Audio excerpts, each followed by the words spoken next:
రోమీయులకు రాసిన పత్రిక మొదటి అధ్యాయము 20వ వచనము. ఆయన నిత్యశక్తియు దేవత్వమును జగదుత్పత్తి మొదలుకొని సృష్టింపబడిన వస్తువులను ఆలోచించడం వలన తేటపడుచున్నవి గనుక వారు నిరుత్తరులై ఉన్నారు. కీర్తనలు 19వ అధ్యాయము 1వ వచనము.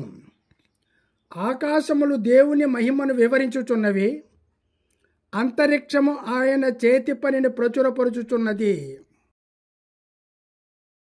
2వ వచనము. పగటికి పగలు బోధ చేయుచున్నది, రాత్రికి రాత్రి జ్ఞానము తెలుపుచున్నది. 3వ వచనము. వాటికి భాష లేదు, మాటలు లేవు, వాటి స్వరము వినబడదు. 4వ వచనము.